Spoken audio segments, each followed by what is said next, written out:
Ya, selamat pagi rekan-rekan sekalian dan teman-teman investor. Ya, salam sejahtera selalu. Pada kesempatan pagi ini saya ingin share salah satu perusahaan yang terdaftar di pasar modal Indonesia dengan kode PBSA. Ya, jadi PBSA ini adalah Paramita Bangun Sarana ya. Oke ya, menjalankan usaha pembangunan, konstruksi bangunan, infrastruktur mekanikal dan elektrikal. Ya. Nah, jadi ini adalah perusahaan jasa, ya, perusahaan jasa. Nah, ini jasa konstruksi, ya. Jadi yang saya suka ya, itu memang selama ini adalah usaha jasa. Jadi usaha jasa itu dia tidak keluar, tidak simpen barang kayak usaha dagang dan tidak bikin barang. Jadi dia menawarkan jasa konstruksinya gitu ya. Nah, tinggal tergantung hubungan dia dengan konstruksi yang bagaimana, dengan perusahaan-perusahaan yang bagaimana ya. Jadi apakah partner dia atau klien dia itu memang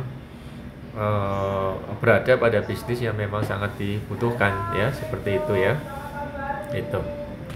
Nah, kalau saya lihat secara sekilas ini PBSA ini memang dia konstruksi, bukan konstruksi ke seperti pembangunan gedung perkantoran atau apa, itu ada juga, tapi nggak terlalu banyak ya yang dari lihat saya websitenya. Oke ya, kita lihat websitenya sama-sama.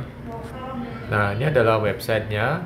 Kesan pertama dari websitenya boleh dibilang menarik ya, boleh dibilang menarik. Nah, namun yang saya perhatikan di sini adalah proyek yang mereka lakukan atau kerjakan ya. Nah, jadi berikut proyek-proyek yang mereka kerjakan. Nah, jujur saya memang tidak terlalu paham ya dengan beberapa istilah di sini.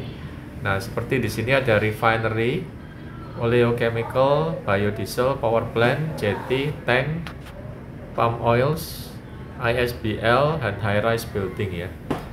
Kesan yang saya dapat di sini adalah mereka banyak mengerjakan proyek kelapa sawit ya. Nah, khususnya dengan Sinarmas ya, dengan grupnya Sinarmas gitu ya. Jadi saya bisa mungkin sedikit simpulkan ya, bahwasannya PBSA ini ada hubungan baik dengan Sinarmas ya kan gitu.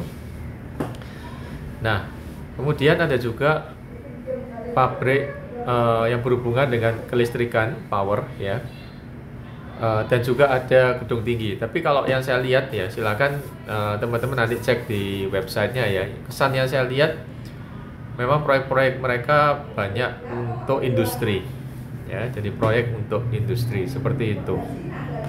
Nah, kalau dugaan saya benar tentang sebagian dana mereka untuk proyek-proyek industri dan berkaitan dengan kelapa sawit, mungkin saya akan lihat juga prospek kelapa sawit ya. Nah, di mana kelapa sawit ini mungkin untuk tahun ini mungkin belum begitu booming ya. Karena apa? Karena harganya itu dibatasi oleh pemerintah ya. Itu yang keterangan yang saya tahu tahun lalu ya. Tolong dikoreksi apabila sekarang ada perubahan ya, seperti itu ya. Tapi terlepas dari yang lain, terlepas dari hal itu, proyek-proyek lain saya lihat juga dari websitenya mereka ini dengan tampilan yang cukup menarik gitu ya. Jadi PBSA termasuk salah satu saham yang juga saya incar ya, juga saya sukai ya, seperti itu ya kurang lebihnya.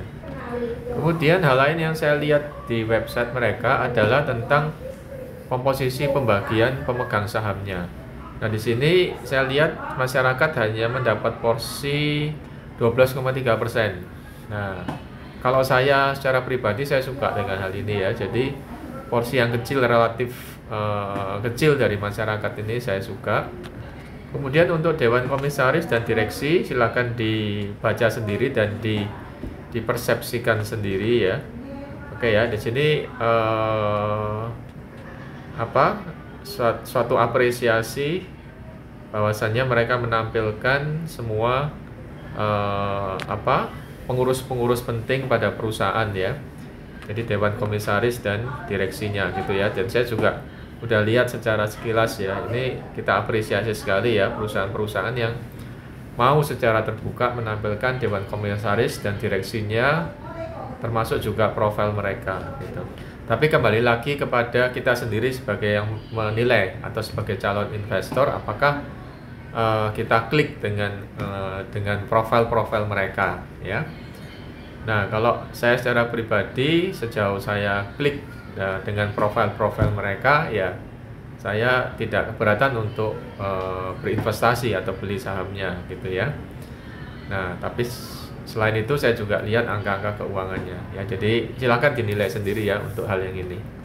Nah, kemudian kita masuk ke bagian yang lebih menarik yaitu RTI ya, RTI bisnis ya. Oke. Jadi untuk bagian komposisi shareholder tadi sudah saya katakan bahwasanya bahkan ya di dalam RTI ini angkanya cukup menarik ya. Jadi masyarakat hanya 7,56%.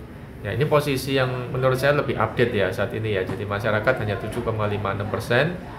Nah, yang banyak itu dipegang oleh Ascent, kemudian Sigma Mutiara, dan Bank of Singapore Limited ya.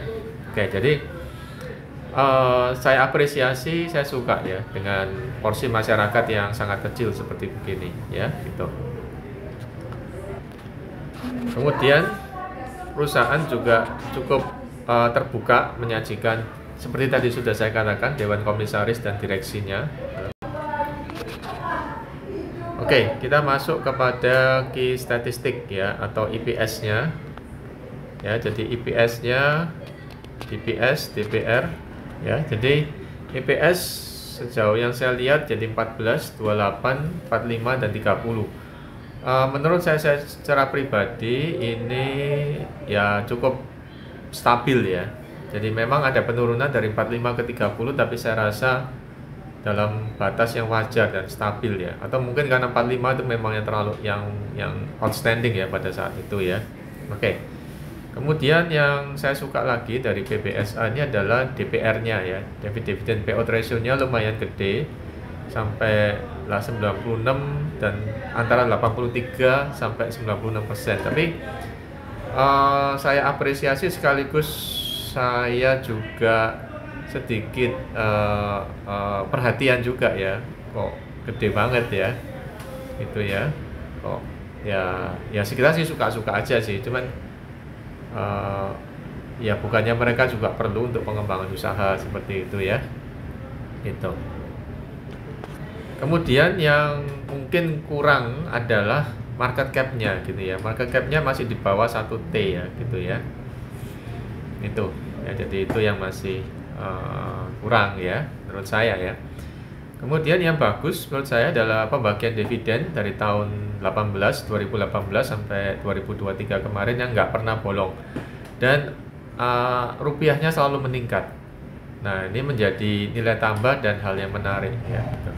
Kalau kita hitung-hitung dengan harga yang sekarang ya 306, ini 3 tahun terakhir 21, 22, 23 anggap aja 127 dibagi ya sekitar 40 ya. 40 kalau kita hitung dengan harga yang sekarang ini masih di atas 10% ya per tahun ya. Seperti itu, nih suatu angka yang menurut saya pribadi saya suka ya, seperti itu. Yang melebihi dari bunga bank ya. Jauh melebihi dari bunga bank seperti itu. Kemudian jumlah penjualannya 373 miliar ya, lumayan besar, dengan net profit 68 miliar. Ini hampir sekitar 20% ya. Sekitar 20% ini lumayan bagus ya menurut saya. Nah, kemudian PER-nya juga masih 10 ya. Nah, PER-nya juga masih 10 dan PBV-nya ini yang agak tinggi ya, sudah 1,5. Ya, dugaan saya kenapa PBV tinggi karena dia rutin membagikan dividen dalam jumlah yang cukup relatif besar ya, dugaan saya seperti begitu. Dan kinerja perusahaan yang cukup stabil meskipun market cap-nya masih di bawah 1T. Kemudian angka lainnya adalah net profit marginnya yang lumayan 18,34% dan ROE-nya yang tidak kecil-kecil amat ya, jadi 15,39. Kemudian angka bagus lainnya adalah DER-nya, jadi hutangnya kecil ya, jadi hutangnya 23,17% ya. Jadi ini yang saya pribadi suka. Kemudian ROE-nya juga oke, ini NPM-nya juga oke ya. Jadi beberapa angka bagus yang saya dapatkan di sini. Kemudian kalau kita lihat dari laba ruginya, nah laba ruginya NPM-nya sempat naik, habis itu turun. Kemudian ekuitasnya, ya ini kenapa kok harganya mungkin akhir-akhirnya agak turun ya, karena mungkin ekuitasnya agak turun dikit ya. Ekuitasnya agak turun dikit, tapi ini dibarengi juga dengan liabilitiesnya yang turun juga ya gitu. Sedangkan dari sisi price performance ini kurang begitu bagus, tapi menurut saya secara pribadi ini nggak bisa dijadikan patokan jangka panjang ya, karena price performance tergantung dari harga saat ini. Kalau pas sekarang ini kan harganya lagi jatuh ya, jadi ya memang price performance-nya jadi merah ya, tapi begitu melonjak naik ya itu tiba-tiba price performance bisa biru ya. Itu menurut saya pribadi seperti itu. Nah, kemudian kita sampai pada bagian terpenting dari PBSA atau analisis saham, yaitu harganya. Ya, jadi dengan melihat dari bisnis perusahaan, kemudian dari angka-angka RTI dan rasio keuangan tadi, ya ini ada beberapa hal yang mungkin kita bisa highlight ya. Jadi ya PBV-nya masih cukup tinggi, agak tinggi, tapi nggak terlalu tinggi. Kemudian market cap-nya masih mungkin pemain atau investor melihatnya kok masih kecil ya, di bawah 1T ya gitu ya. Nah, ada anggapan kalau perusahaan-perusahaan dengan market cap yang relatif kecil itu mudah digoyang ya, seperti itu ya. Tuh. Nah, kemudian bagaimana pendapat saya pribadi dengan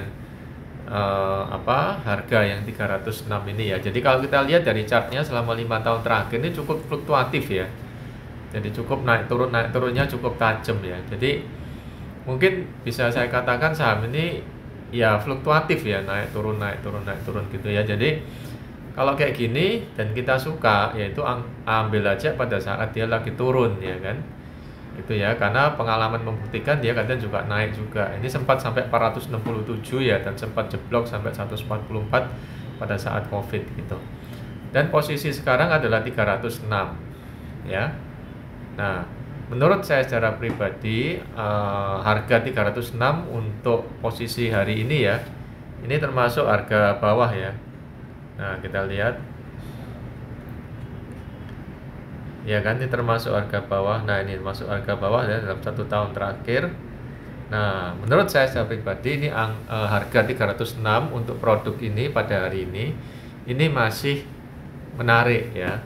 Oke ya, jadi jika memang ada dana dingin, saya pengen beli juga sedikit ya, atau cuma beberapa 1-2 lot aja mungkin ya, nggak tahu ya, tergantung dana dinginnya. Tapi saya rasa untuk ini bukan ajakan jual beli. Untuk harga sekian 306 posisi hari ini menurut saya masih, kalau bagi saya pribadi, saya masih cukup menarik ya. Nah, alasannya apa? Itu tadi antara lain dividennya, kemudian kinerjanya, kemudian juga ya yang pertama sih dividennya ya. Oke ya, dan di sini karena naik turun, jadi ini pada posisi yang bawah ya. Kalau ada yang bertanya apakah bisa turun lagi, saya nggak tahu. Apakah bisa naik, saya juga nggak tahu. Tapi ini adalah harga yang cukup rendah. Ini kita bisa lihat kan 306 ini kan harga rendah dari 2021 akhir ya. Nah ini ya, jadi patokan saya di situ ya. Jadi kalau memang saya rasa dilihat dari dividen, kinerja, dan juga chartnya, harga ini cukup rendah ya, dan satu lotnya 30.600 ya kan, jadi nggak sampai satu lot, nggak sampai jutaan ya, jadi 30.600 ya. Menurut saya secara pribadi sih worth it ya gitu. Kemudian hal lain yang pengalaman yang pernah saya dapatkan ketika beli PBSA ini adalah waktu harganya juga masih murah ya, jadi sekitar 300 atau mendekati 300 gitu ya. Dan sempat saya jual, oh iya ya, oh ini ini data sebelum 2023 udah nggak ada ya. Jadi saya rasa saya belinya waktu itu sempat 300-an atau di bawah 300 ya, dan sempat saya, oh sorry, ini saya jual ya. Ya, oke, saya sempat beli 336. Tapi seingat saya untuk PBSA seingat saya tidak sampai rugi ya ketika jual atau beli ya. Jadi karena memang saya tahu saya harus belinya di harga murah. Ini seandainya untuk jual beli ya, seandainya untuk jual beli.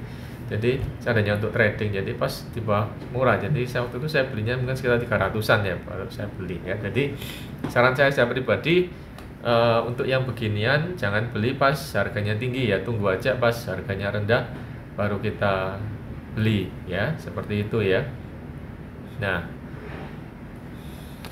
dan salah satu hal yang saya kurang suka ketika entah kenapa ya di PBS ini, kalau kita beli nggak bisa pakai limit ya. Jadi harus ada uang cash dalam sekuritas kita baru kita bisa beli ya. Itu kadang yang menyebabkan saya kadang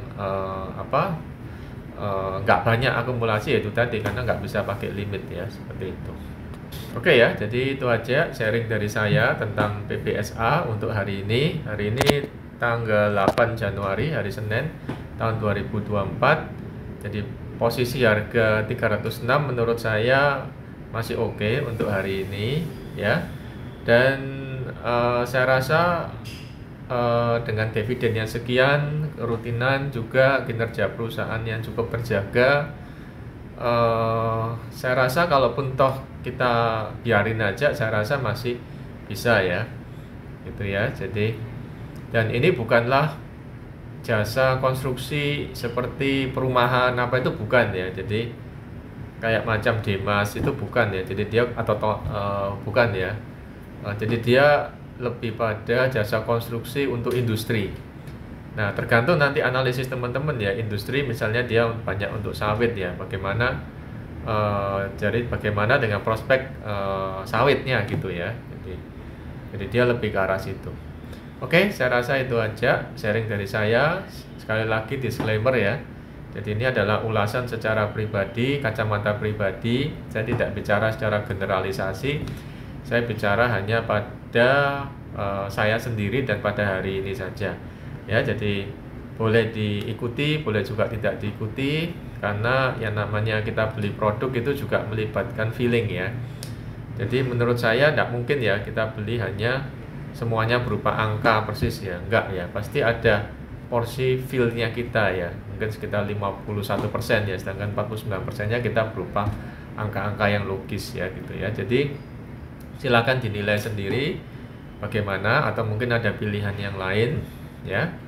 Dan jika bermanfaat bolehlah dikasih like, subscribe sama share ya, seperti itu. Oke, selamat siang, salam sehat sejahtera selalu, dan sampai ketemu di video berikutnya, dan semoga bermanfaat ya.